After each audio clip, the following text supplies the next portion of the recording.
Ingresá en www.mypod.fm y conocé todos nuestros podcasts, información y entretenimiento. MyPod. Somos podcast.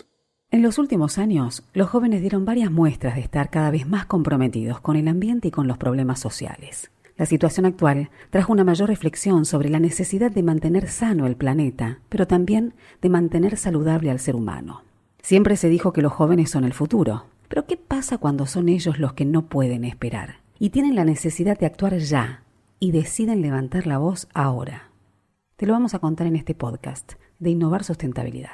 Las voces que necesitas escuchar para poner en acción las palabras. Innovar Sustentabilidad Podcast. Con Patricia Lafrati. Son muchos los jóvenes que alrededor del mundo están luchando contra la emergencia climática. Sin dudas esto nos afecta a todos y a todos los segmentos de la población, y ellos desempeñan un papel fundamental. Luis Martínez es correntino, tiene 22 años.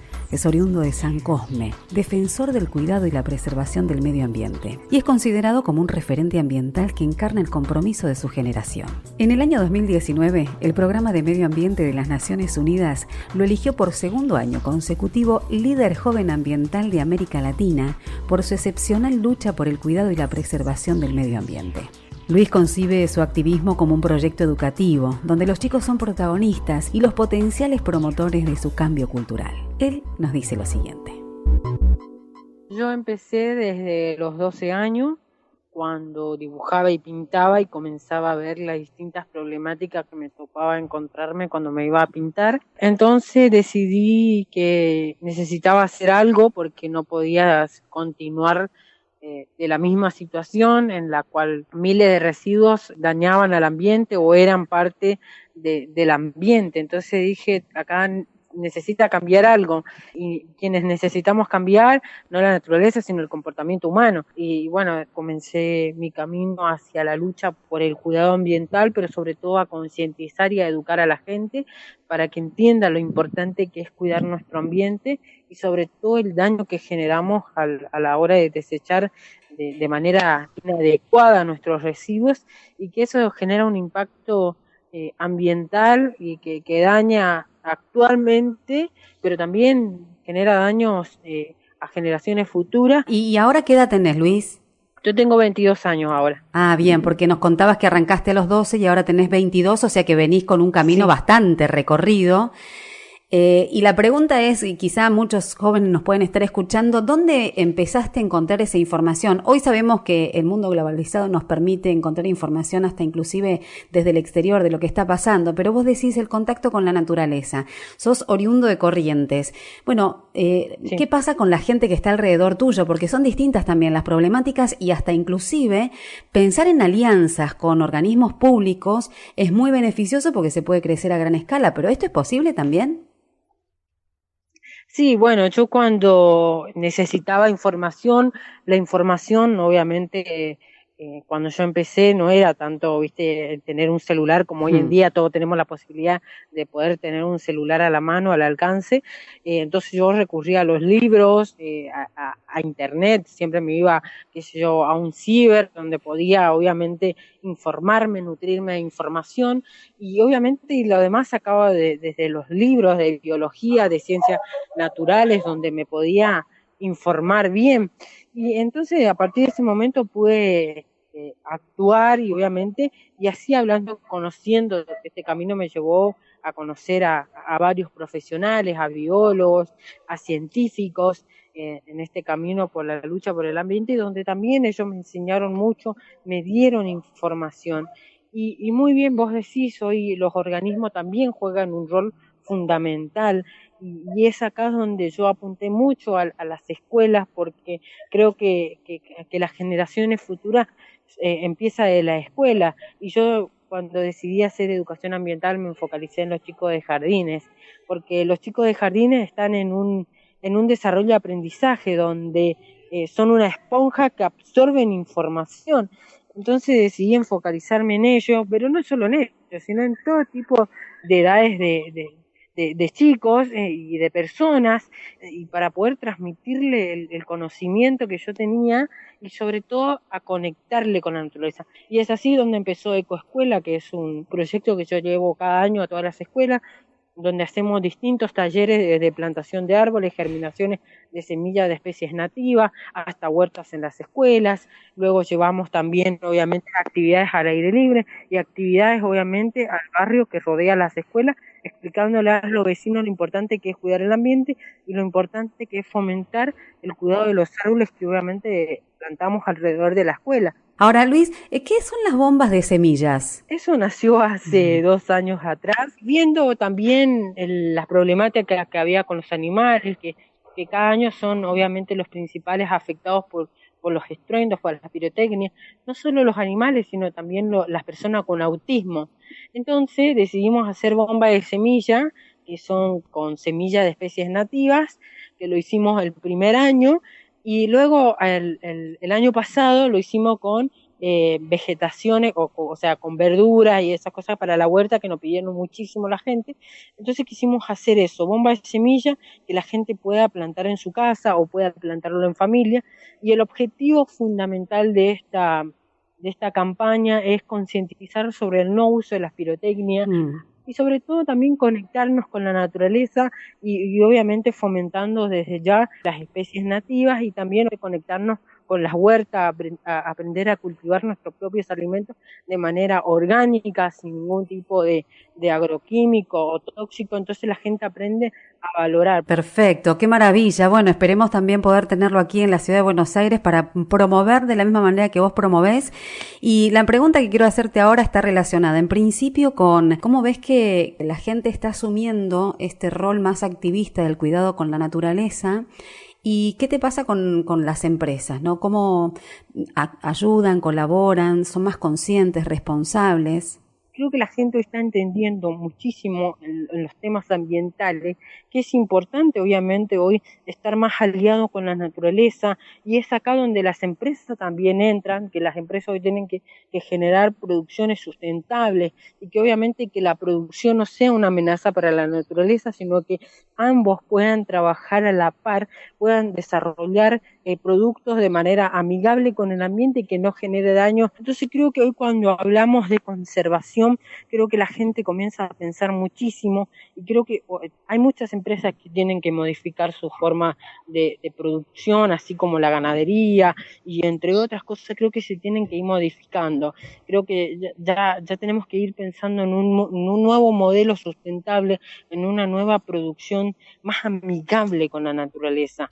Innovar Sustentabilidad Podcast.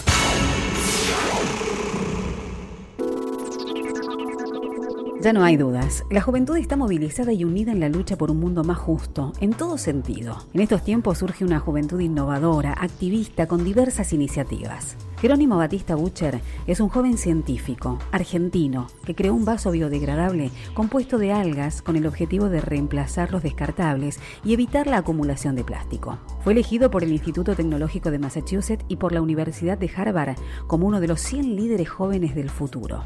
Esta no es la primera distinción que recibe. En el 2017 estuvo en Berlín como representante en la cumbre de jóvenes del G20. Egresado de la ORT, cursa la carrera de biotecnología en la Universidad de San Martín y creó Genco, una compañía que busca generar desarrollos e iniciativas para lograr a través de la ciencia y la tecnología un impacto positivo a nivel social y ambiental.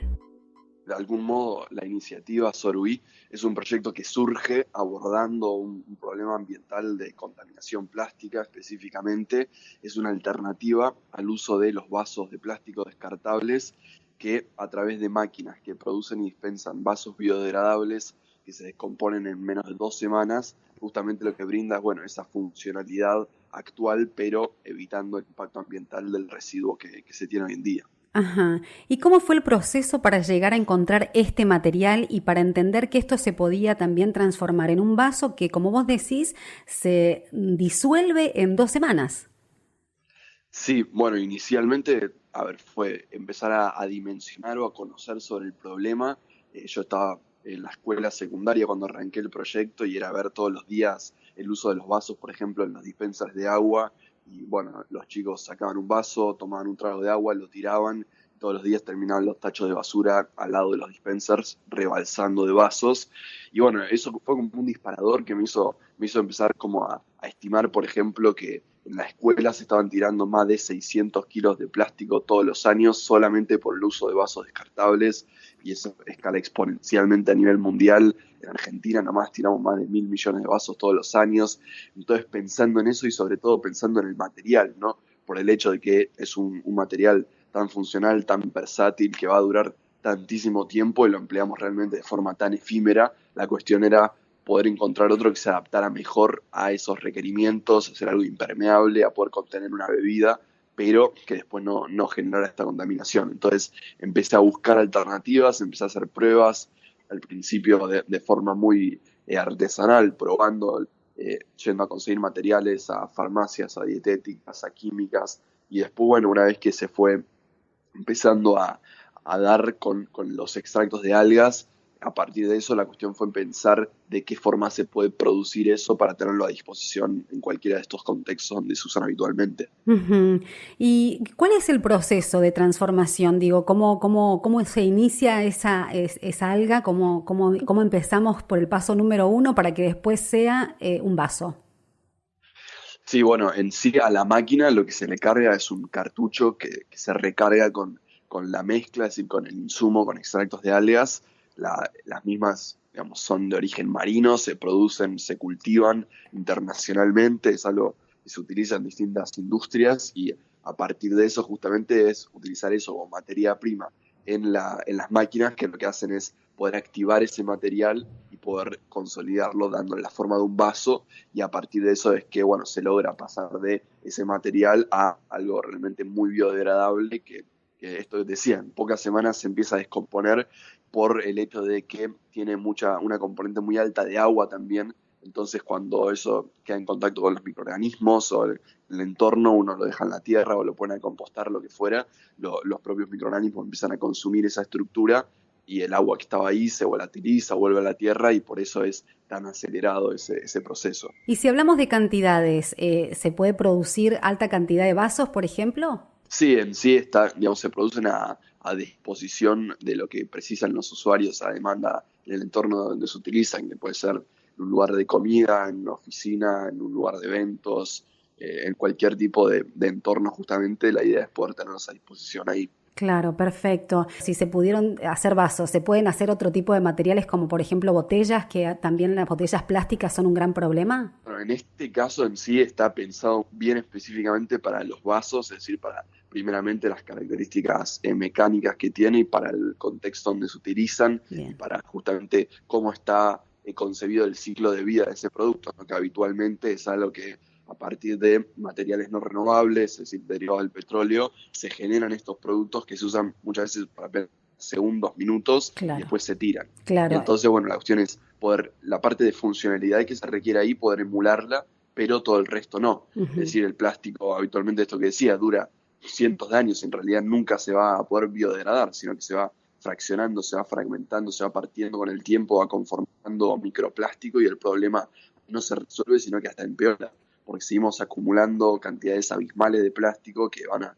contaminar ubicuamente todos nuestros ecosistemas, y en realidad eso sigue ahí y ya no lo podemos ver, y está en el agua que tomamos, está en nuestros alimentos, está en el aire que respiramos. Entonces la cuestión ahí es pensar, bueno, necesitamos tal funcionalidad, poder tener una alternativa y evitar justamente ese impacto. Y por Ujú. ahí en otros productos, por ejemplo, no sé, un plato descartable, habitualmente uno por ahí puede utilizar eso en distintos contextos, y en ese caso uno no necesita que sea algo impermeable como un vaso, pero tal vez necesita más resistencia mecánica. Entonces Claro. la cuestión es justamente, bueno, pensar, ahí hay alternativas que hacen como compactación de algún material, y entonces con eso se puede tener esa otra funcionalidad. Entonces la Ujú. cuestión es eso, es pensar específicamente y no creer que con un solo material, con un tipo de materiales tan versátiles y tan funcionales como los plásticos, se puede resolver algo que en realidad está sobrando muchísimo y está generando un problema enorme. Ujú. Y en tema costos, ¿se transforma mucho en el costo final?